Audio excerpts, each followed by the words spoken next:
Now I got to start over, and I can use my headmaster joke quick again. All right, this is Gordon. All right, hey everybody, welcome to the Closing Time podcast. Today it's Monday, August 3rd, and the only reason I bring that up is because it is the first day of school here in Georgia. I've got a ninth grader, a new high school kid, and today I have the headmaster of life on with me, Mr. Jake Smerka. How are you? All right, so I'm gonna go ahead and go because we're doing a little bit of voice. I mean, the podcast is voice, so sorry for anybody watching that's seeing all the video jumping around. Yeah. I don't know if I need to redo my introduction. I got Jake Smirker just in case you missed all of it with all the freeze frames or we have to edit it.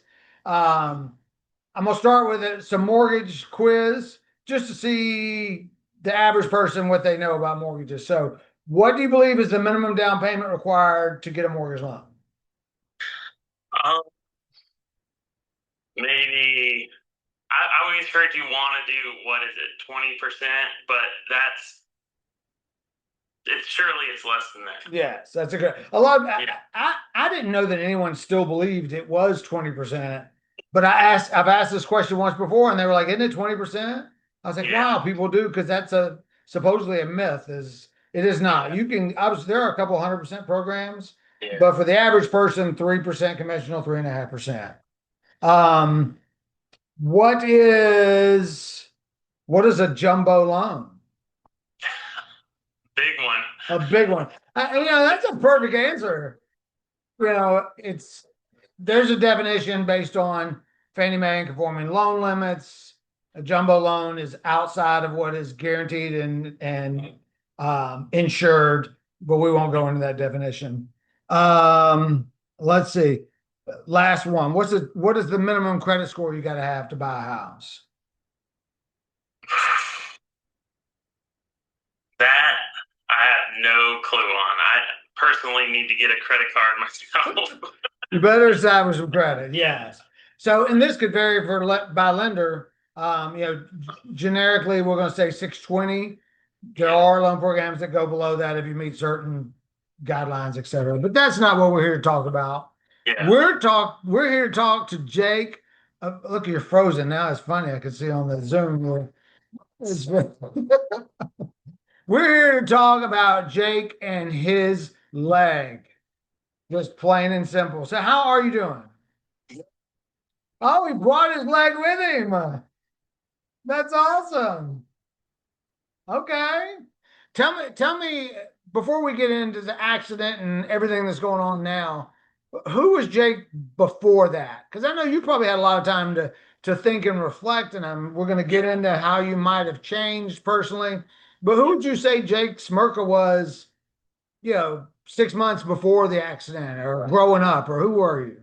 Yeah, I would say active. I loved lacrosse growing up, played a lot of lacrosse. I mean, just about any sport. If there was a ball to chase around, I was up for it. Now, regular running, you didn't see me doing a ton of that before.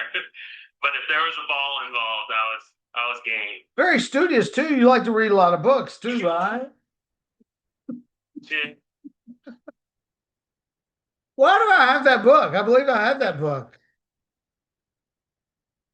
Oh wow. I think I have that. Max must have had to read that. For sure.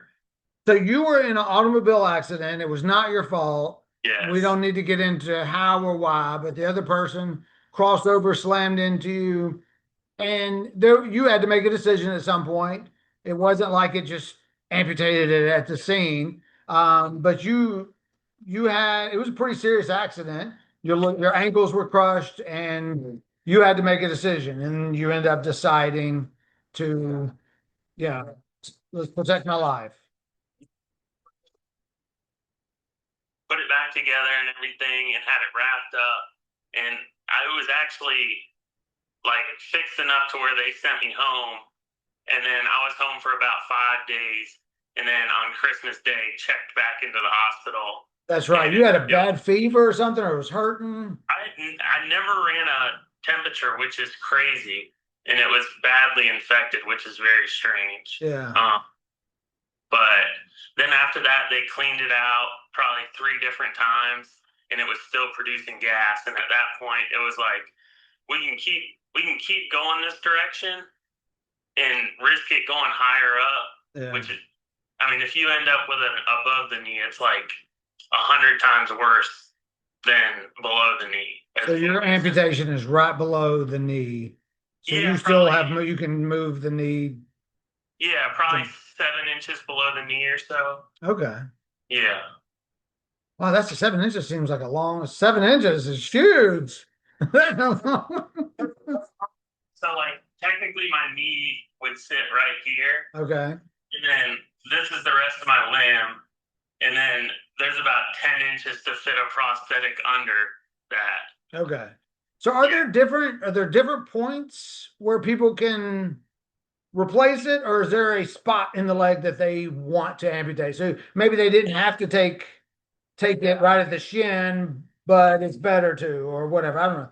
I'm ignorant on it, so I'm just asking the question. Yeah, I know. Some people have it like where it's just like pretty much their foot is just taken, and they have a very long limb, but that limits your prosthetics that you can get as far as what you can get.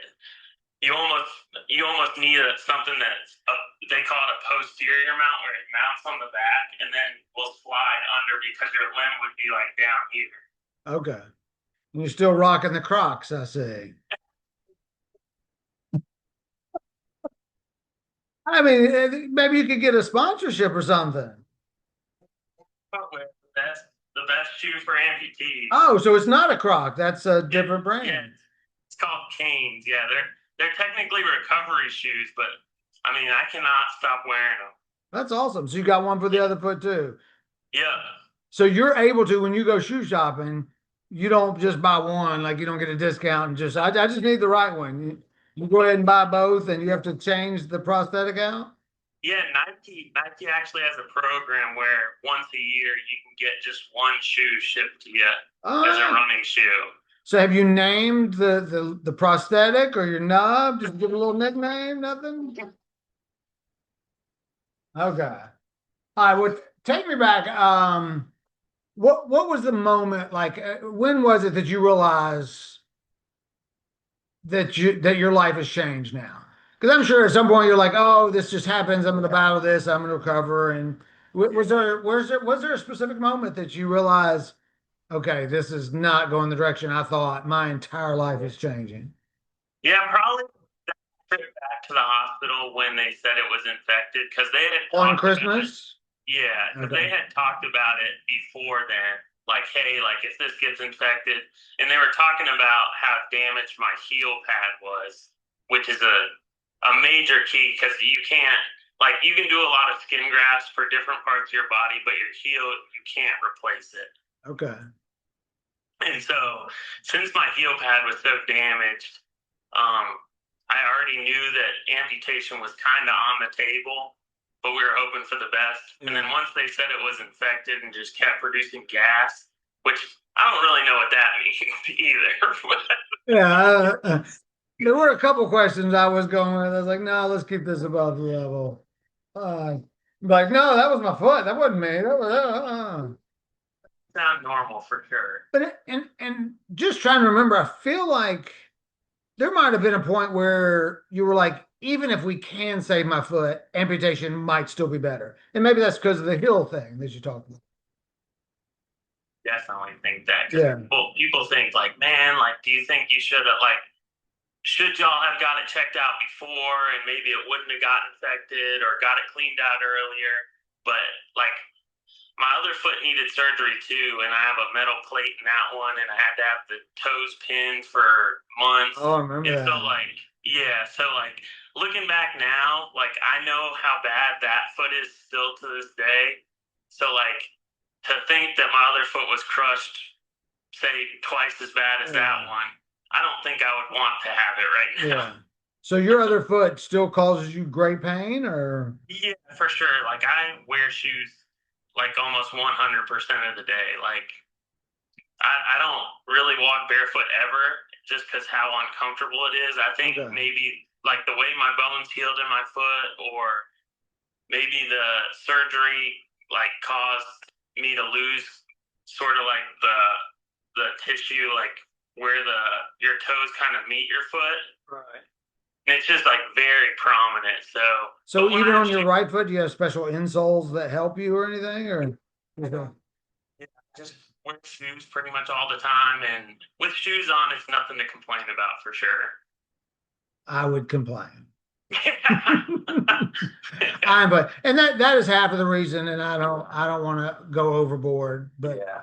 what you're doing and have done is just incredible. So Yeah. I'll leave it at that. People can check out your Instagram and we'll talk a little bit more about what you've done, but it's just incredible. So Yeah. was there ever a point where you didn't think you'd be okay? Like did you ever fear for your life like with that? Because I know that infection could have gone to your heart or Just like kind of when I got out of my car and I was just kind of laying on the ground, like I didn't know how bad anything was.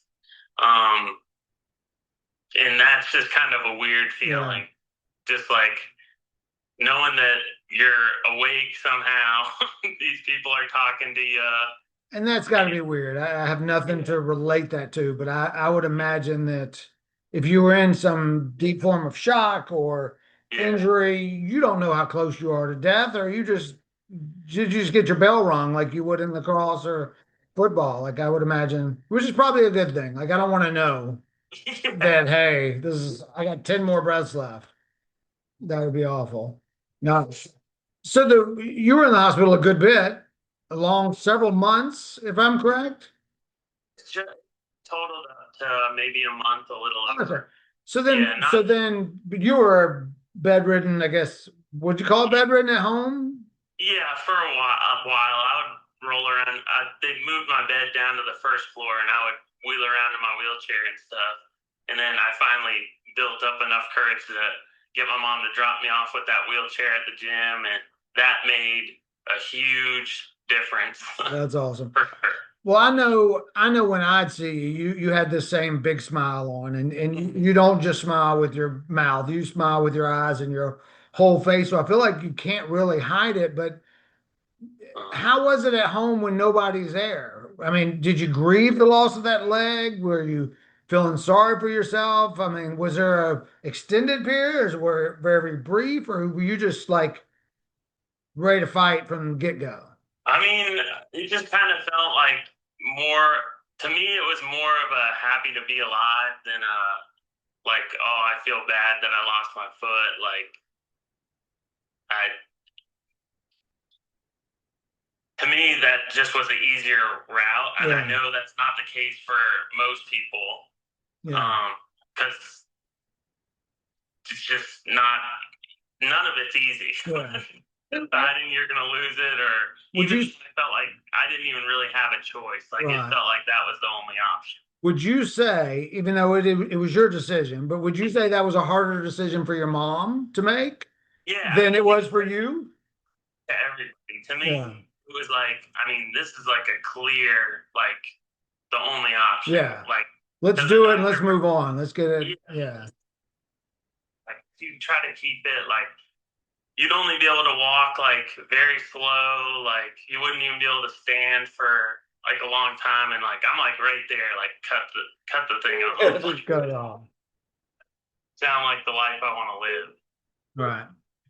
So, let's talk about the early stages. Who showed up for you? And you know, your mom's an obvious answer. Your parents are incredible. Your brother's incredible. Um, but who showed up for you that maybe you didn't expect? That you were like, Yeah, wow, like I didn't my expect that. wife.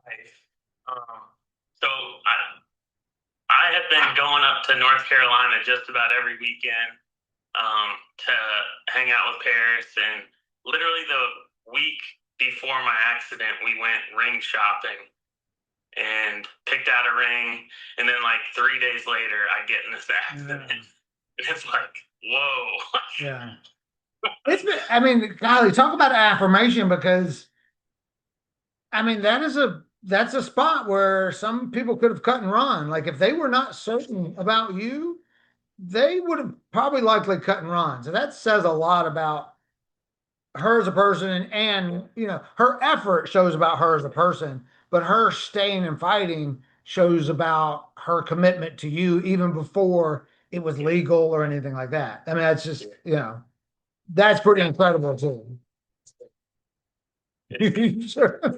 You want to look at this? You sure you I think of have you seen the movie Tombstone? Uh, You ever seen Tombstone with Val? Oh, it's cool. Well, he gets shot in the arm or whatever, and he's like, "I still got one good arm to hold you, Abigail." And it was such a cool scene in the movie because he's like I the still tough got one good sheriff, and arm to she's hold all you crying, and he's with. like, "I got one good arm to hold you with." We'll have to look that up. Maybe if I got time, I'll crop it right here into this little video. yeah, So, yeah. Without my family and my wife, I mean, I wouldn't be nearly where I am yeah, right now. I that's mean, the awesome. amount of time that she's given me to get back to where I am, and now it's my turn to find a job and get going on that part. Yeah. Are there a lot of jobs for one-legged people? I think you maybe like you should apply for like CEO of Microsoft because then you can be like, oh, is it because of my leg? Yeah. Ah, I'd go for it. I'd go for it. All right. So you found, um, is it ATF? Is that the right initials? Yes, yeah. Tell us about that because that was, I remember the application process and, you know, for anybody that doesn't know, I know Jake's mom very well, and we exercise together and walk, and she cries a lot and talks about everything, and so she shares a lot. So if you wonder why I know so many details about this young man, is because his mom shares a lot. So you applied. Evidently, that is something very difficult to get into. And is it mostly military or people that have been hurt? I remember you. It was very unique and Yeah. it was great. It was incredible that you were able to get in Yeah. when it's, yeah, I don't remember that. TF is Adaptive Training Foundation, and it's a program down in Texas that is just, I mean, unreal as far as working with adaptive athletes and just people that want to move on with life and become a better version of themselves and their situations they're in. So And you said athletes. Is it designed to help people get back into athletics, or did they have to have a previous athletic background, or just because of the movements y'all did, do you call it that? Because y'all did a lot of exercise. you automatically get qualified as an athlete. Yeah. But Oh, for sure. most people for sure have probably had a previous athletic background or since like being in the program definitely want to get into things like that. And you probably wouldn't have found success if you didn't have an athletic background. Because I believe I remember heard a story of a, you know, one of those 20%, but I remember hearing a story that somebody used the number, if your child is not involved in some sport by the age of 10, they will never be athletic their entire life. And I don't know if that's true, but it kind of makes sense. It's kind of like they say you need to you need to start a language before the age of 10, or they'll never get the true dialect. They'll never truly be able to speak it as though they're native if they don't learn it very young. So, I mean, that's just my thought is like you're used to the athletic. If you never exercised and you were the person that skipped PE and you lost your leg, you're probably not going to be happy with what you were doing. Yeah, sure, I'd be in a far different scenario than I am now. Yeah. Like, even though, like, I would go to the gym before losing my leg, and I was an avid gym goer and a very manual job, and obviously athletics before then. But it's definitely a different type of training than. Yes. And there are videos. I think there's a Facebook and Instagram, and there's probably, do they do it once a year or once a quarter, or how often do they bring groups in? Try to do about 3 of the 10-week classes a year, Okay. and then they do other hyper classes like 2-day classes, I think, and then a 10-day class. So there's probably another class that somebody could follow on and see what they're doing. Because I know there were a lot of videos that they tagged you on that I was able to see. So if you were, Yeah, no doubt. so was that harder than the, I just remember you telling your mom, telling me how difficult physically it was to do the things they were asking you to do. Was Incredible. that harder than just getting in the wheelchair? But you're laying there, you're kind of like, this sucks. Okay, I got to get in the wheelchair. And just lifting yourself, was Uh, that mentally and physically more difficult, or was this training more difficult? like you like you see the classes on the internet, and you're like, man, that's an awesome program. Like, I want to be a part of that. But when you're there and you gotta wake up and you're gonna get your butt kicked Yeah. 3 days a week. But you, But there you get so much out of it. It's incredible. so were you living like in a dorm? Because I know you had to go to Dallas for those 10 weeks, or did you stay with a friend and just report every day? Yeah, I was super fortunate. My best friend CJ, he actually lives 35 minutes from there, so I got to stay with him for 10 weeks. And were you driving at the time, or did he have to take you? Yeah, I So was you were already driving. driving one leg. You're only supposed to drive with one leg anyway. That's good.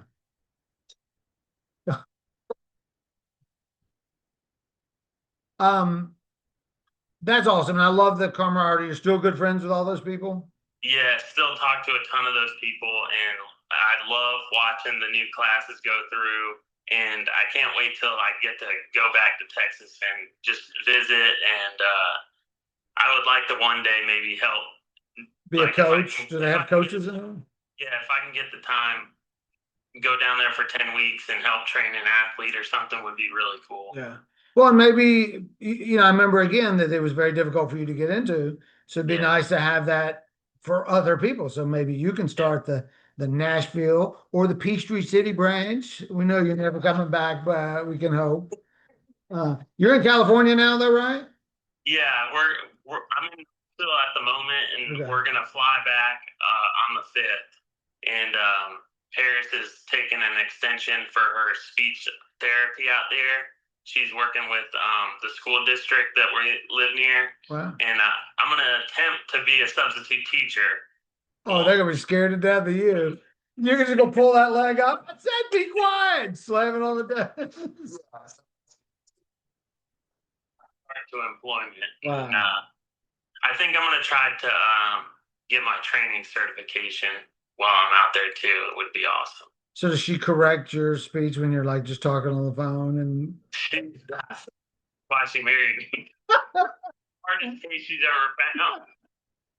ever found. oh, that's right. Well, I'll tell a quick story about my uncle lost his leg in a motorcycle accident when he was, I don't remember how old he was, but Yeah. he always tells a story. He's a big hunter and he was climbing the deer stand to get in the tree and it came off his hip, I guess, somehow. But he was wearing jeans, so it was hung. His pant leg was hung on the ladder, so he was stuck because now he's got one leg and he's on a ladder, and this is hung up. He said he turned the shotgun down and bam, blew it off. He's like he didn't have a choice because he was stuck. It was hung up. He couldn't move his leg, and my uncle's kind of crazy anyway. He's a little wild anyway, but that's one of my favorite stories from Uncle Hugh. So carry a shotgun with you in case it gets hung up on something. You can blow it off. Thanks, I Pop. know. Yeah. Yeah. Well, he was a veteran, so I don't know if he got it through the VA or he just didn't go there. I don't know. He had a couple because I remember I used to see him laying around and watching him hop around, and it Uh, was kind of funny. I don't know. So, what does it look like now? What does training look like? You went through this hard thing. Are you still lifting weights and doing crazy box jumps and towing cars with your? I don't know. What does that look like today? gym today and just did your typical, I mean, leg workout, warm up, do a lot of banded warm ups. I warm up and stretch a lot more, and I don't know if that's because I lost a leg or I'm just getting older. Yeah. But that is a far more important part of training than The it warm used to up be. is 20 minutes of the 40-minute workout for sure. For me, it's 20 of the 25-minute workout now. Um, So how long ago was the accident? Was it a year and a half ago? Has it been 2 years? Like 18 months, maybe. Okay. All Yeah. right. So what about running? Are you trying you didn't run before, but are you able to run? Do you like how quick do you get to that point where you're in the Olympics? Because I'm ready. I want a gold medal. Prosthetic setup, running is pretty difficult. Okay. I can like do kind of a jog, but it's painful. But I just like 2 weeks ago I played in a lacrosse tournament for the first time, and I ended up scoring a goal What? the fourth game, which was super cool, and it was assisted by Max. Are you serious? Was it one of them charity like what's that what where they let the kid like run down the field? They're like, don't tackle Jake. But it wasn't. Yeah, it was super fun. Yeah. But definitely like for the past week after that, trying to run because I pretty much played half of each game, so pretty much 2 full games total of play time, and pretty much the whole next week. I mean, my leg was very sensitive, and Wow. it was tough to walk for sure. So do you still have is it called the phantom or like where you actually can feel your toes or does that go away? So interesting enough, I'm trying to get a new leg through this Amputee Blade Runner Foundation, and I went and visited with them last week in Nashville, and they actually have me on a desensitization plan for my leg, which this is the first time I've ever even heard about that, and I've been dealing with it for a year and a half. So they actually have me put on a liner over my leg and then literally just hit the bottom of my leg, hit it hard. Like you're trying to They, kill the nerves? Like with a paddle? yeah, they said get up to about a 6 or 7 pain level and ride that out for 5 minutes and do that 3 times a day. Does Paris like doing that? Paris like, I got it. I got it. and so I'm supposed to hit it like slap it for like a week and then move up to 1 rolled up magazine and then 2 rolled up magazines and then 3. Oh, so what are you hitting it with now? Just your hand? Yeah, just my hand. Okay, I thought you were using like a ping pong paddle or something like, damn, y'all are sadistic. I know. Are you guaranteed, like you're doing all this, are you guaranteed a leg at the end? Or they're like, if you don't get to a 10, sorry, you're not gonna get it. But I know I'm sure a lot of people apply. Yeah. Well, that's Yeah. awesome. Mm. Well, let's go back to Miss Paris. So we know what all she did for you. She was there, she Yeah. stayed. Was there ever a moment where you pushed her away that you thought, I don't know. I would think there's a part of me that would Yeah. I would hope that I would have the attitude that you have. But Yeah. I would think realistically I'd have more. I just want to be alone because I don't want to have to worry about you worrying about me. And I don't want you to have less of a life because of, Yeah. me. Was there ever a time you tried to push her away? And if so, how did you end it? For sure. I was just like, hey, like, I know, like, we went to get the ring, but like, now if you want to leave, Yeah. like, That's good. And yeah. And like, definitely at times I feel guilt that I'm not working, but I also know I'm going through something, but like, it's definitely time to find something and help yeah. out. And I think that's built into us as men and Yeah. providers. Um, I don't have any wisdom other than I think anybody would say that you're doing everything. Yeah. It's not like if you were laying on the couch with a pint of vodka, maybe you should feel bad, but you're out there trying to get stronger and bigger. And, it's everything you've done is at such a faster pace than I would ever have imagined. So, Yeah. And and forget that I'm probably more capable than half the people working anyway. Yeah, definitely. You got a college degree. You're an athlete. There's so many things that you can and will do that are going to be incredible. And once you win two gold medals, you're going to have sponsorships and like everything. It's going to be incredible. It's going to be awesome. So, what does a bad day look like? Really, this item called an eye walk. I don't know if you know what an eye walk is. I know what an It's IROC Z28 is. like it's like a knee crutch. So it you rest your knee in this L-shaped spot, and then it's like pretty much like a. It looks definitely like a peg leg. Oh, Yeah, arr. yeah. And so You kind of look like the pirate on Dodgeball. You've seen Dodgeball. Have you seen that movie? Okay, you know the pirate once he got cleaned up and cut his hair. My God, that's your Halloween costume for the rest of your life. So what does that do? You're saying that causes you to have a bad day, or that's what you do to like because you're in pain, so you use that? yeah, if my prosthetic is causing me too much pain, I'll use that eye walk, and then it puts all the pressure on the bottom of my knee, which is not a problem, and then lets my stump rest or Okay. whatever. So any mental bad days, any PTSD, and I'm not a therapist. I'm not going to fix you. You can answer that any way you want. Is that an issue with I don't know. I'd imagine it would be, but Yeah, it's more like, man, like I need to find a job.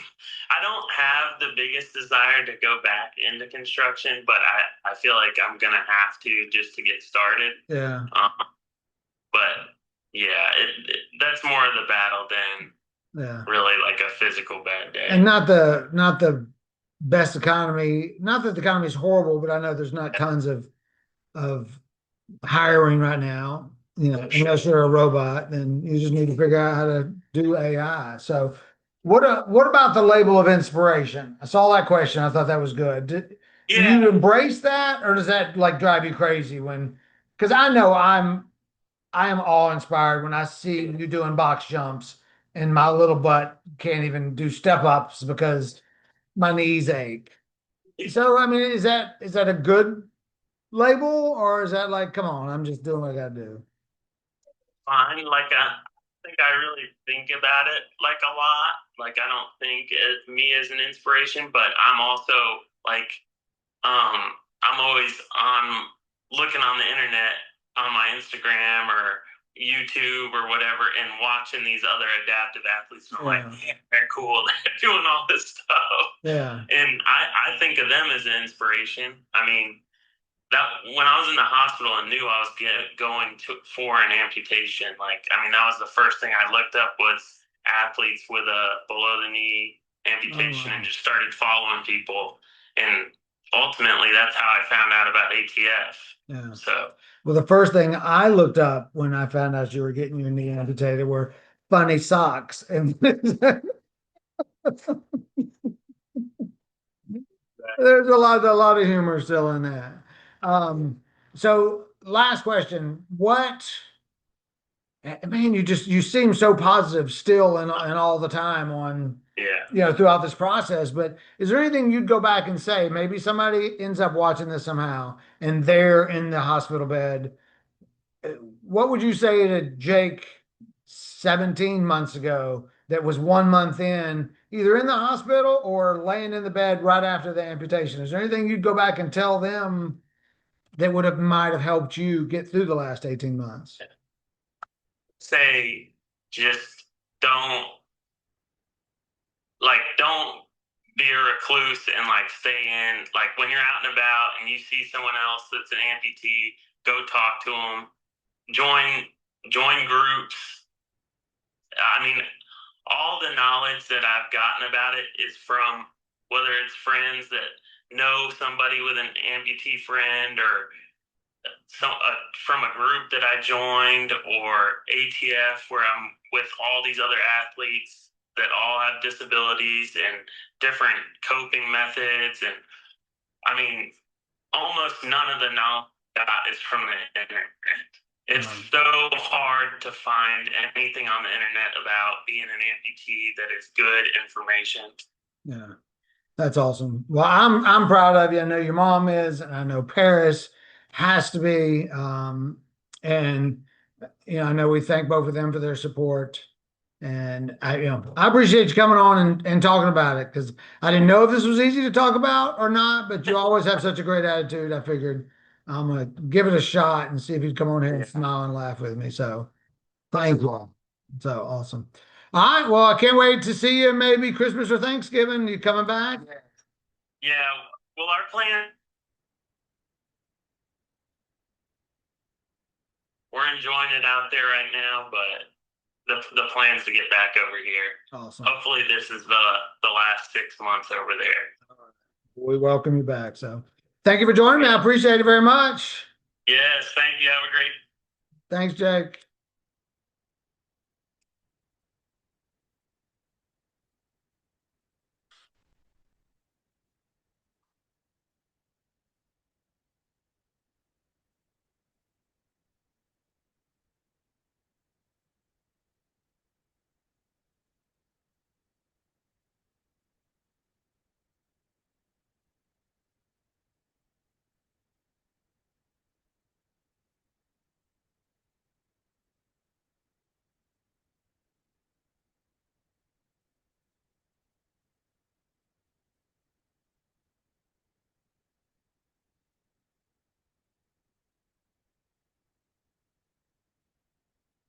Oh, I guess I got to end this. Let's see if this actually.